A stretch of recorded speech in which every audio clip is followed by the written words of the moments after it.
Has never seen before. More Top Gun than Air Force One. George Bush in the co-pilot seat, roaring in for a carrier deck landing. The USS Lincoln is steaming back to California from duty in the Gulf. The presidential landing, not surprisingly, a nervous affair. This the view seen by the ship's commanders. The small Viking plane shuddering to a halt with the aid of cables stretched across the deck.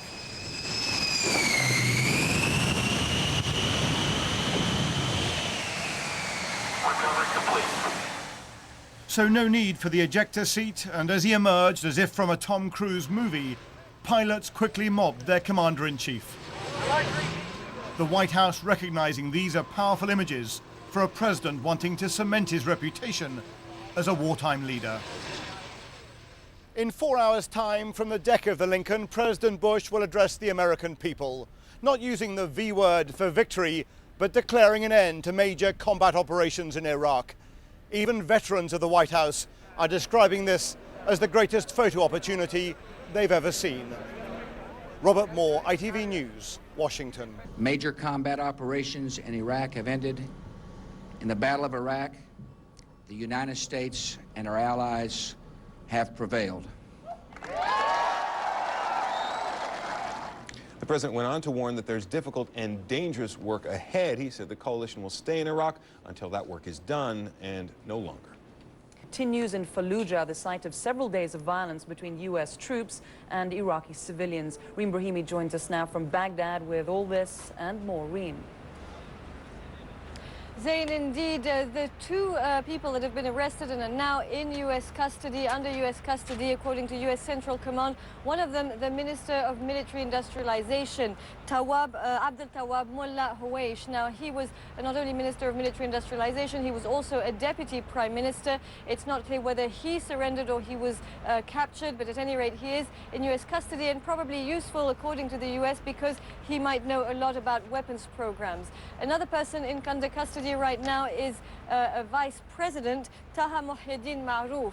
Now, he was also a member of the Revolution Command Council, and that was of course the highest authority in the country under the previous regime. So I would say two big catches for the U.S. Central Command for the moment. Now, some people we spoke to about these arrests said that they were hoping this would bring about more stability in the country. And one place where it seems to be the case, although it is still tense, as you mentioned, is the western town of Fallujah. It's the first day where there hasn't been any violence after a week of violent clashes between U.S. troops and Iraqis. Today is Friday, the Muslim day of rest, a Muslim day of prayer, and an anticipated demonstration. People thought that some 6,000 people were going to go out in the streets and demonstrate. Well, that didn't happen.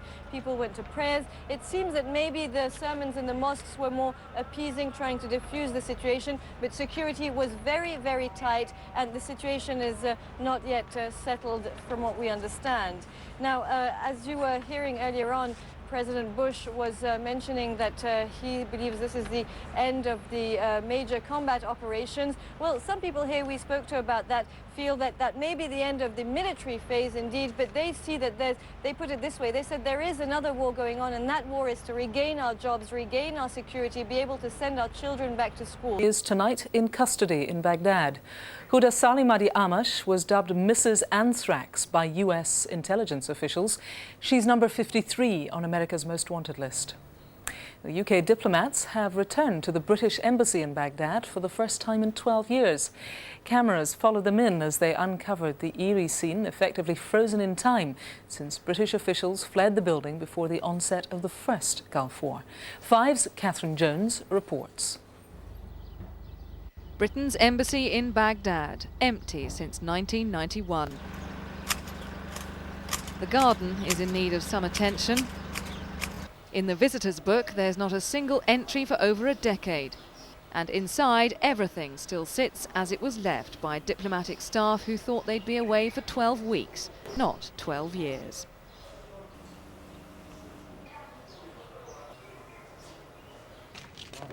This was the scene back in 1991 when Britain's diplomatic ties with Iraq were cut, just before the start of the first Gulf War. Now the man who helped pack up as deputy ambassador then is back And this time, he's in charge. But there won't be any posh diplomatic functions in plush surroundings just yet. We're starting an embassy, as it were, from scratch here. I have to work out what time we start in the morning, what time we finish, which days of the week we work, which days we take off, and how many locally engaged staff we can re-employ, what sort of compound we're going to be running. It's the simple mechanics of running an embassy we're going to start with. So, to begin with, the staff of 4 will be working and living in these shipping containers, now set up on what used to be the cricket pitch. From here, there's an awful lot of work to be done. One of the main things I'll be doing in this mission as the British office in Baghdad is working very closely with the Organisation for Reconstruction and Humanitarian Affairs under General Garner, but also with any international organisations or UN agencies who are operating here. Out of all the countries which broke off diplomatic ties with Baghdad, this British mission is the first to return. Getting back to normal will hardly be easy when the security situation remains so tense here. Clearly, cleaning the diplomatic swimming pool is a task that'll have to wait. In Baghdad, he also denied that Huda Amash would have had knowledge of weapons of mass destruction. He said, for example, she knew nothing about anthrax, wouldn't have been involved in that, and denied again with this other official that she would have been involved in weapons of mass destruction. So for the coalition, possibly a very useful figure in knowing a lot about Iraq's leadership at this time, perhaps not, according to people here, particularly useful for knowing a lot about weapons of mass destruction. Fionnuala? And Nick, on another note, the retired US General Jay Garner saying that he's hopeful that some kind of administration can actually begin to run the country within a couple of weeks. But on the ground, what is security like and law and order generally? Law and order is still very, very sporadic. We've seen the police force over the last couple of days return to the streets in their uniforms. This is a first again for Baghdad, but it's sporadic. They're not everywhere. Gun battles do erupt around the city. We were in a hospital today and 2 people were brought in with gunshot wounds, one with a minor gunshot wound to his leg, the other they weren't able to resuscitate him. He was essentially dead on arrival at the hospital. There are gun markets inside Baghdad. Law and order is yet to return here firmly to the capital, and it still seems quite some way off. People we talk to on the streets here want that security. They also want to see a leadership emerging here. They say that they very much want to see an Iraqi person run Iraq. They say they are not in favor of some of the returning exile politicians because they say that they don't know what Iraqis need. They haven't suffered like the Iraqi people, and therefore they don't want an exile in a position of leadership. And that is what Jay Garner has outlined at this time. He has said that there's a possibility now within the next couple of weeks of forming a 9-man interim leadership. A leadership, he said, that would cross ethnic divides, have Shia Muslims, Sunni Muslims, Kurds, possibly even Christians. He did, however, say that it would be made up of Iraqis who'd lived in Iraq and some of those returning Iraqi exile politicians. So clearly, perhaps that not going to meet the desires of people here in Baghdad and other parts of Iraq. Counts, then Sheikh Muzahim appears to be the man in control of Iraq's second largest city. There always seems to be a crowd outside his office, a steady stream of visitors who bring their problems. He's a former captain in the Iraqi Navy, whose family, like many others, suffered under Saddam. It's my brother. Yeah. What happened? Well, he has been assassinated by troops of Saddam Hussein. 3 weeks into the job, Muzahim has a frank assessment of life now in Basra. A lot of civilian services have been improved. All of these problems were here before the coalition troops arrived. The old regime could not find a solution to the electricity and power problems. Their solutions were just half measures. The Sheikh is working closely with the British who put him in charge in the first place.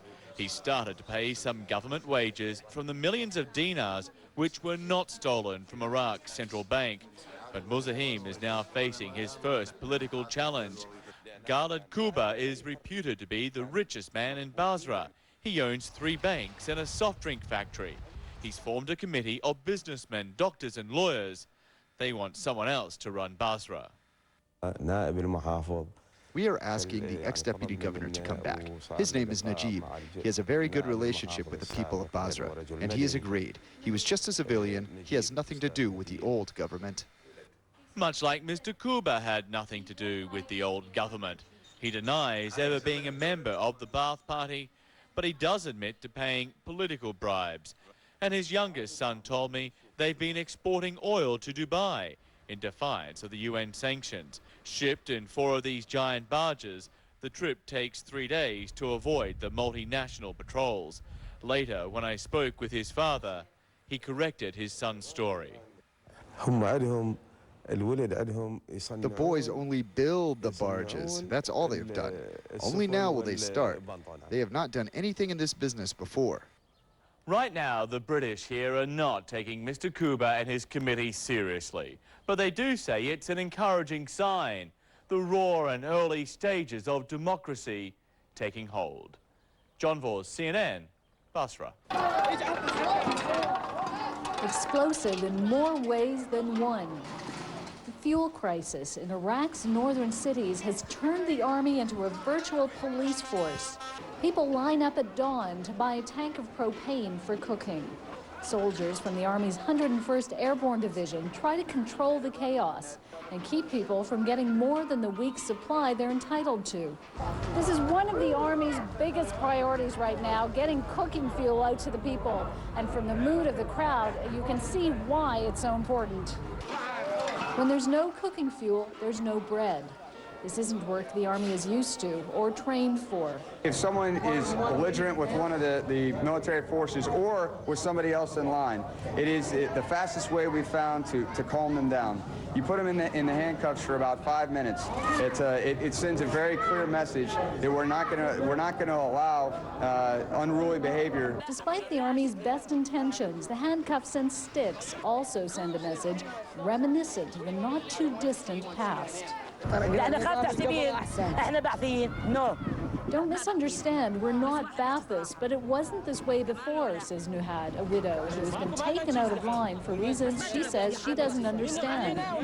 The soldier explains. She makes all the trouble every day. For the past week you've been here. Nuhad, who hasn't received her widow's pension for 3 months, is fed up. We don't want democracy, she says. We changed our minds. Give us our fill of bread and let them get out. We don't want them. Her sobs don't sway Captain Stanton. We all know that she's selling it on the black market, so you know she can cry as much as she wants on camera, but then kindly remove her out of line. When the gas runs out, the Army escorts civilian trucks to pick up more outside of Mosul. With fuel in such short supply in this oil-rich country, the soldiers aren't very popular.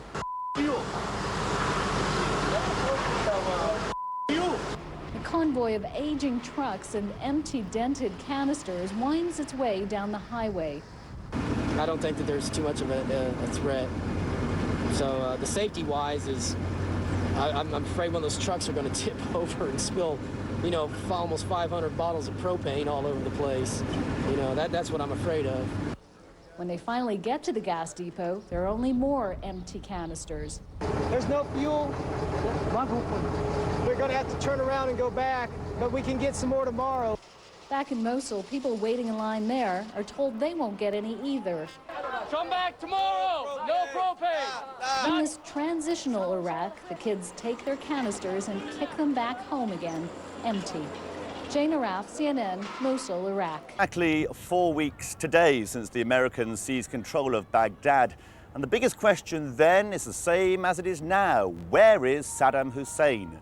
And today, does this audio tape prove that he's alive and planning to fight back? The Palestine Hotel in Baghdad, where most foreign correspondents are based, and where the 2 Iraqi men are said to have handed over the tape late afternoon on Monday. They claimed Saddam Hussein had recorded the 15-minute monologue earlier that day. The audio tape is of poor quality, but the voice sounds tired. There's frequent coughing. The man claiming to be the former leader says he is still in the country and calls on Iraqis of all religions to kick out the enemy, shoot at them with rifles, he says, and destroy their cannons and tanks. The recording was handed to journalist Ed O'Loughlin from Australia's Sydney Morning Herald. He says a linguistics expert has claimed there's an 80% chance the voice is Saddam Hussein's. The voice in it does not sound like somebody who's in control very much. He's tired, he's speaking badly, he makes a lot of mistakes. He's not somebody who sounds like he's about to make a political comeback. So the point you know, what it seems to me is that if it is a hoax, they worked very hard on it. During the war, Saddam Hussein was said to have moved from house to house, hiding in Baghdad's massive suburbs. Two big ifs. But if this tape is authentic, and if it was recorded on the same day that it was handed to the journalist at the Palestine Hotel, then it might show that Saddam Hussein is alive and much closer to Baghdad than previously thought. Yet those we met on the streets were not convinced. No Saddam Hussein. This is not Saddam? No Saddam. What do you think? No Saddam. No Saddam. No. No, it's Saddam. No Saddam. It's not Saddam. No Saddam. Another tape, but more questions without answers. Adrian Britton, ITV News, Baghdad. Streets of Basra may be filled with rubbish, but it's in the water that the real problem lies. Doctors here have identified the symptoms of cholera in at least 17 people and fear there may be many more cases that they don't know about. It's not hard to see how the disease can spread. This is an open sewer, and that water that you can see bubbling over there is a drinking water pipe that's leaking. Now, when there's a power cut, and there are many here, the pumping stations stop pumping, that water stops bubbling, and the contaminated water seeps into the pipe, poisoning the water supply. There is a flare-up of this. We have epidemic of cases of very severe diarrhea. And now we have too much patient of these cases of diarrhea. Now, we try to do our best for them. Yes. It is possible to get fresh water here, even if it's from a tank on a street corner, but that's only in some districts. And so today the Kuwaiti government sent medical aid across the border, fearing the worst. We brought medicine enough to treat 1,000 cases, just in case the outbreak spreads. With temperatures here already peaking at 40 degrees centigrade, you can understand why they want to take a dip. And you can also understand why a waterborne disease like cholera could take hold. Philip Ray-Smith, ITV News, Basra. Hello, Wolf. Well, that announcement was made on Coalition Radio, an announcement read by an Arabic announcer quoting General Tommy Franks as saying the Ba'ath Party has been dissolved, and also encouraging all Iraqis to hand in any documents or materials relating to the Ba'ath Party. Now, there is still a great deal of anger here towards the Ba'ath Party and Saddam Hussein, as you can imagine, but reaction to this was mixed. Some Iraqis saying that indeed the party should be separated from the regime, others saying the United States should persecute all of those involved in the Ba'ath Party. And we saw the anger towards Saddam and his Ba'ath Party officials on the streets today. There was a demonstration of Shia Muslims in a Baghdad neighborhood. They marched from one mosque to another. They said this was a memorial to all of those who died in the Iraq-Iran war, and also all of those who were executed by Saddam Hussein and his Ba'ath Party officials. If they are alive, we want to catch all the security members and intelligence members and kill them. We don't want them to hide Saddam. We don't want America to hide Saddam. The Baathists are still present. We want revenge. Now, there is still anger and also still looting. A few hours ago, the telecommunications building was set on fire. Now, this building was hit by coalition airstrikes, but we're told by a former telecommunications director that there was still valuable equipment inside, and also eyewitnesses on the scene say as many as 5 looters may have been trapped inside this building at the time of the blaze. Many people here critical that US forces did not respond to this blaze immediately. It was an hour before the first fire truck arrived to try and bring that blaze under control. Wolf? Law and order so that the reconstruction of the country can begin. At the same time, US forces say they've taken into custody the British-educated Iraqi scientist dubbed Dr. Germ, who spearheaded Saddam Hussein's biological weapons program. Stephen Smith reports.